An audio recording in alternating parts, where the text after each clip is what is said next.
অতিশয় সম্পদ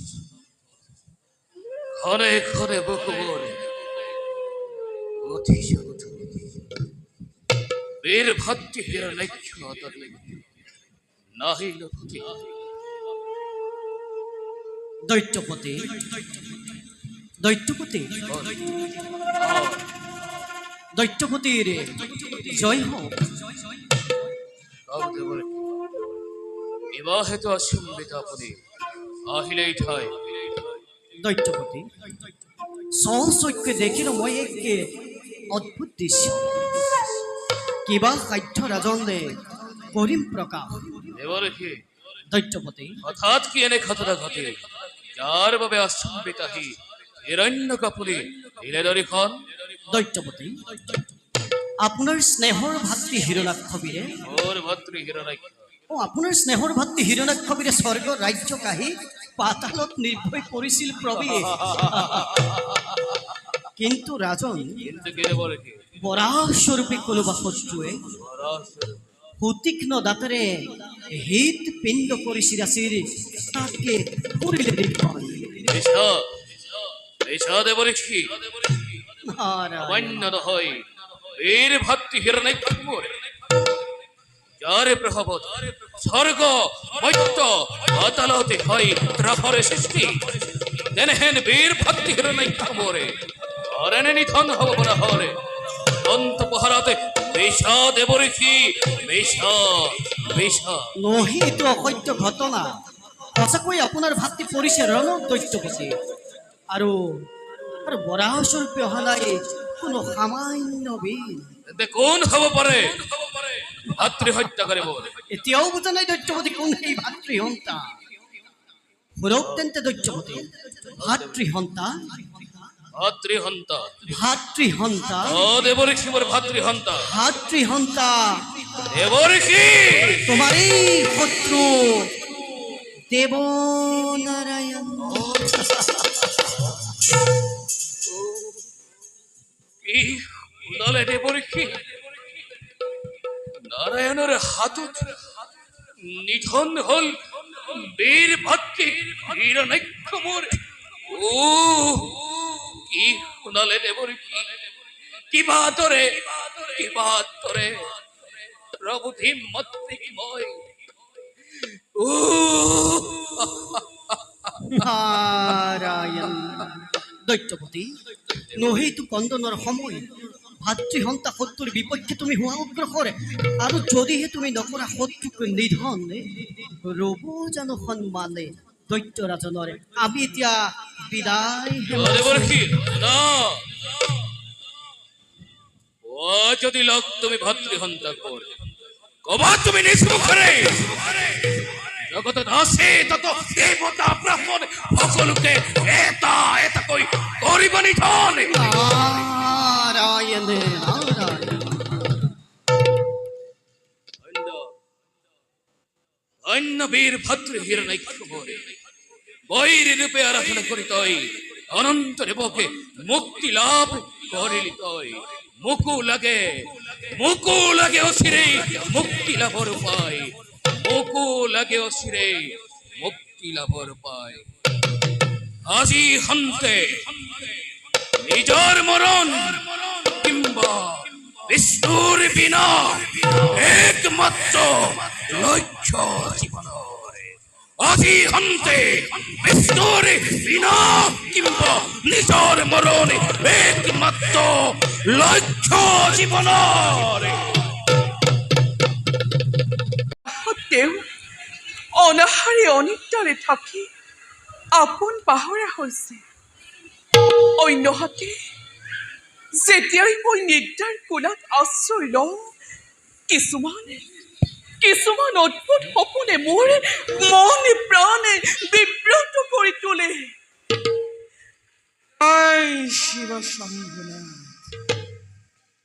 জয় শিৱ শম্ভুনাথ, জয় হওক কয়াধিৰাণীৰ জয় হওক। কোন তুমি অতিথি ব্ৰাহ্মণ, খন্তেক অপেক্ষা কৰা, আনি দিম মই পূজাৰ সম্ভাৰ। নালাগে নালাগে দেৱী, অৰ্চনা বন্দনা মোক একোকে নালাগে। মই মাত্ৰ তোমাৰ মংগলৰ বাবে হৈছো উপস্থিত। কি ক'লে? মোৰ মংগলৰ বাবে বুজা নাই বিপ্ৰবৰ। কওকচোন সকলো ভাঙি পাতি। শুনিব খুজিছা যদি কওঁ শুনা দৈত্য পটেশ্বৰী। কওক দেৱ। তোমাৰ স্বামীয়ে ব্ৰহ্মাক তপস্যা কৰি অনাহাৰে অনিদ্ৰাৰে থাকি নিষ্প্ৰাণ হেৰুৱালে নিজৰেই দোষত। কি হেৰুৱালে প্ৰাণ মোৰ স্বামী দেৱতাই?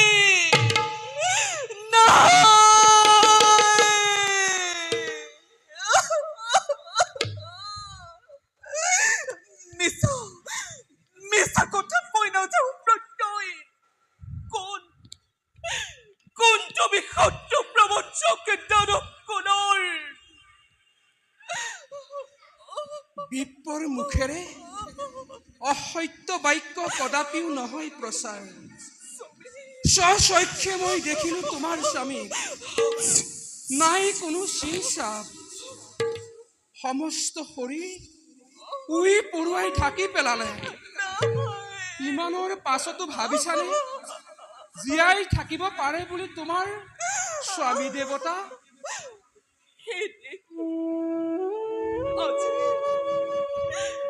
আজি আপুনি মোক কি শুনালে? আজি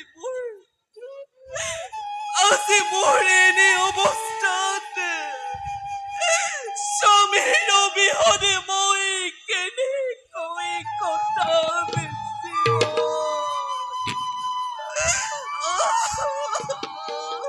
অস্থিৰ নহবা ৰাণী, অস্থিৰ নহবা। দানৱৰ উজ্জ্বল ভৱিষ্যতৰ কাৰণে তোমাৰ গৰ্ভজাত সন্তানক ৰাখিব লাগিব, আৰু তাৰেই নিমিত্তে স্বৰ্গৰাজ ইন্দ্ৰ আজি চাপিছে ওচৰত। কি দেৱৰ চিহ্ন চাপিছে ওচৰ? কিন্তু নাজানে দেৱ, দানৱৰ চিৰ শত্ৰুকে দেৱ পুৰন্দৰ শত্ৰু হয়। কোনো কালে মংগল কামনা নকৰে দাম্পত্য দেৱতাই। দেৱী, দানৱক সত্যজ্ঞান কৰা নাই কাহানি দেৱ পুৰন্দৰে। কিন্তু কি কৰিবা ৰাণী, দৈত্যইহে বাৰে বাৰে স্বৰ্গত লগাই বিঘিনি। দেৱী, অতঃপৰে তুমি যাক বিপ্ৰ বিপ্ৰ বুলি কৰিছিলা সম্বোধন, ময়েই সেই দেৱ পুৰন্দৰ। তোমাৰ মংগলৰ বাবেই লৈ যাব খোজো আজি স্বৰ্গপুৰীলৈ। কি তই জন্মবেশীকে দেৱ পুৰন্দৰ শত্ৰু তই দানৱ কুলৰ চিৰ শত্ৰু তই মোৰ স্বামী দেৱতাৰ। নালাগে শত্ৰু এই কয়াধৰ মংগল কামনা কৰিব আঁতৰি যা মোৰ সন্মুখৰ পৰা। নতু মই প্ৰহৰী মাতিবলৈ বাধ্য হমে। প্ৰহৰী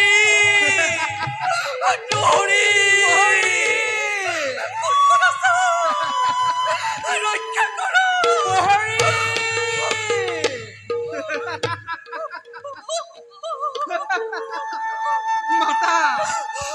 মাতা ৰাণী, উচ্চস্বৰে মাতা। দুৱৰী পোহৰী আজি কোনো নাই জীৱিত ভৰা। সকলোকে মৃত্যুদণ্ড আজি দিলে দেৱতাই। হাতৰ চিকাৰ পাই আজি মই নেৰিম সহজে। প্ৰতিহিংসাৰ প্ৰতিশোধ আজি উৰাবই নাই। বলা ৰাণী।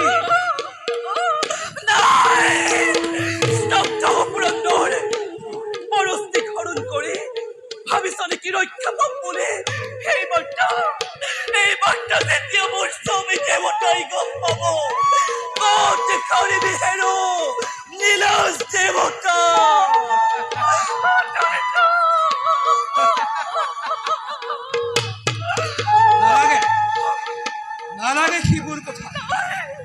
যাম মই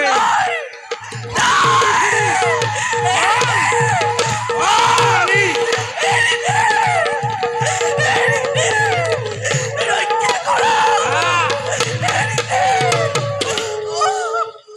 দেবেন্দ্র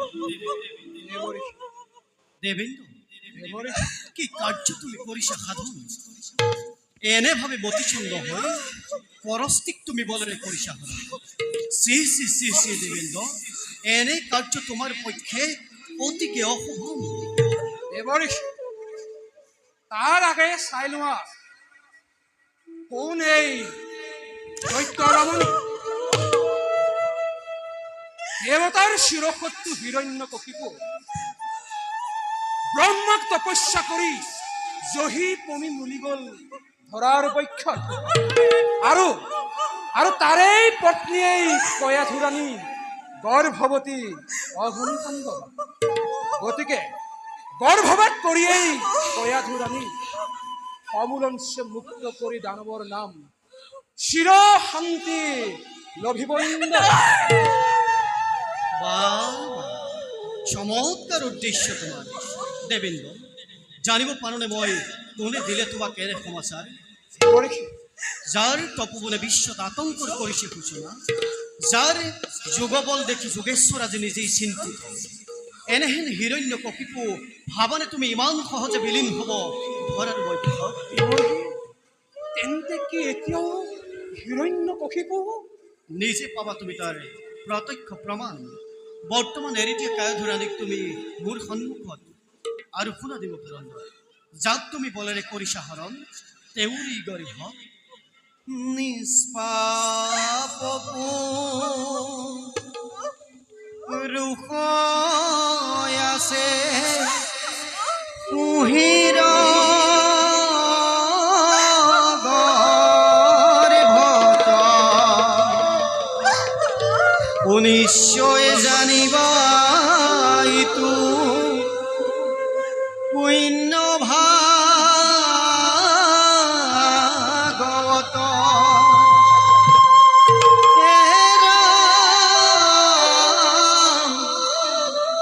কিবা দৰে বিনাশী ভূতাংক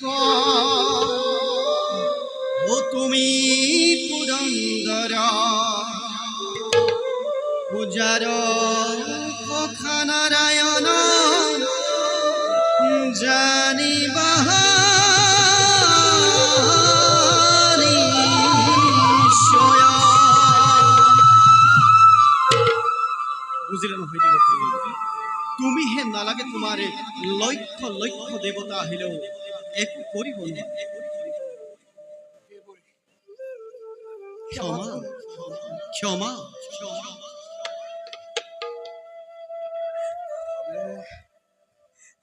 ৰাণী ৰাণী মোক ক্ষমা কৰা ৰাণী দেৱৰী না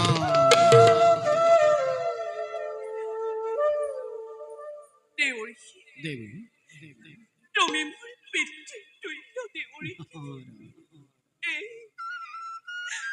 এই বিপদৰ সময়ত আকৌ তুমি মোক কৰিলা উদ্ধাৰ দেউৰী দেৱী নহি মানে স্বামী দেৱতা তোমাৰেই আশ্ৰিতা হৈ তোমাৰেই আশ্ৰমত থাকি মই লভিম কৰোণা দিয়ক দেউৰী মোক এই আশীৰ্বাদ করুণাময় রাম হরি করুণাময় করিব কৃপা যেন উচিত হয় বলা রানী নাহে মানে তোমার স্বামী তপস্যার পরা থাকিবা তুমি মোর আশ্রম নিত গুণাময় তোমাকে শ্রীহরির গুণানুকীর্তন দেউৰী দেব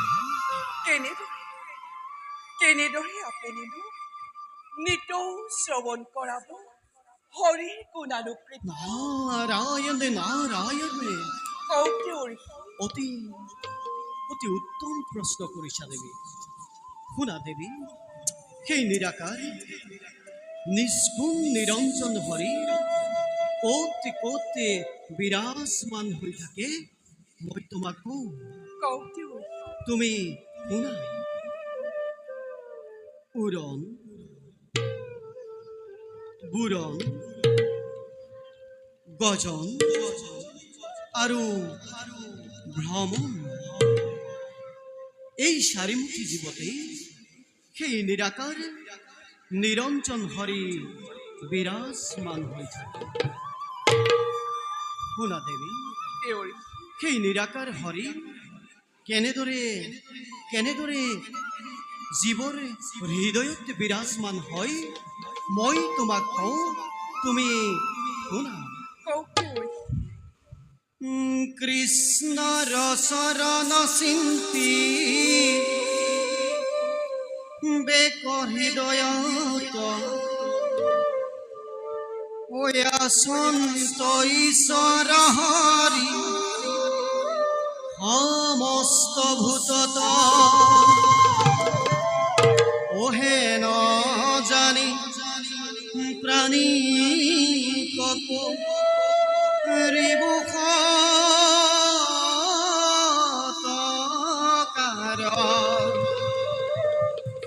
তেবে সম্ফল হইবে মনুষ্য জীৱন বুজিছে নহয় দেৱী সেই নিৰাকাৰ নিৰঞ্জন হৰি শুদ্ধ চিত্তে কায় মন বাক্যে যেতিয়াই তুমি আৰাধনা কৰা তেতিয়াই নিৰাকাৰ হৰি জীৱৰে হৃদয়ত বিৰাজমান হয় আৰু এই জীৱশ্ৰেষ্ঠ মনুষ্য সমাজকে নানান সময়তে বিপদৰ পৰা মুক্ত কৰে আৰু শুনা সেই নিৰাকাৰ নিষ্গুণ হৰিকে কেনেদৰে শ্ৰৱণ আৰু কীৰ্তন কৰিব লাগে মই তোমাক কওঁ কওক দেউৰী। শ্ৰৱণ কীৰ্তন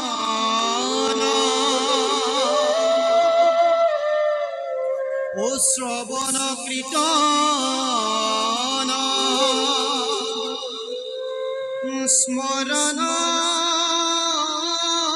বিষ্ণুক হৰিশন পদকে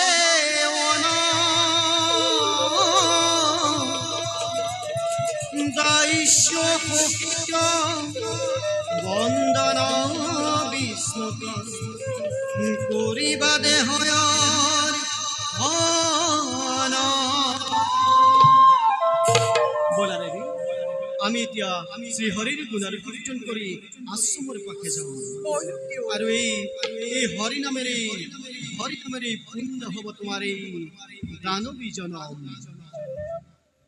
শ্ৰৱণ কীৰ্তন স্মৰণ বিষ্ণুৰ শ্ৰৱণ কীৰ্তন স্মৰণ বিষ্ণুৰ হৰিশন পদ